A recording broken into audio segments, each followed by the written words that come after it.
जाएगा। एक और खबर है कि जमान पार्क में पुलिस तशद्दुद और इसार के खिलाफ दरख्वास्त पर समाज, इसमें लाहौर हाई कोर्ट ने आईजी पंजाब को फौरी तौर पर तलब कर लिया। चीफ सेक्रेटरी और एसएसपी ऑपरेशन भी 3 बजे तलब किए गए हैं। हमारे नुमाइंदे अब्दुल रहमान हमारे साथ हैं, उनसे बात करते हैं। जी अब्दुल रहमान। लाहौर हाईकोर्ट के जस्टिस तारक सलीम शेख ने जमान पार्क को पुलिस हसार में तब्दील करने, पुलिस तशद्दुद और आंसू गैस के बेदरग इस्तेमाल के खिलाफ दायर दरख्वास्त पर chief secretary Punjab, IG Punjab और एसएसपी ऑपरेशन इस्लामाबाद को 3 बजे जाती हैसियत में अदालत में तलब कर लिया है। जबकि अदालत की जानिब से रिमार्क दिए गए कि अदालत बुनियादी हकूक के इस मामले का खुद जायजा लेगी और मेरिट पर अदालत जो है फैसला करेगी।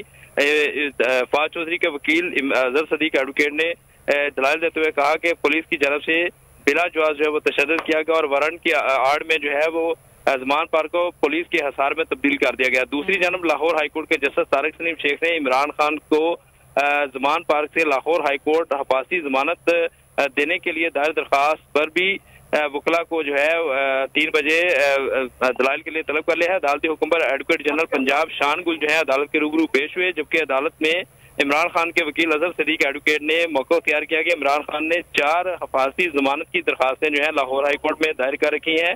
इन हफाजी जमानत की दरखास्तों में उन्हें जाती हैसियत में पेश होने के लिए जमान पार्क से लाहौर हाईकोर्ट तक हफाजी जमानत दी जाए, जिस पर अदालत ने वकला को 3 बजे जो है मजीद बहस के लिए तलब कर लिया है। जी ठीक है अब्दुल रहमान, बहुत शुक्रिया हमें आगाह करने के लिए।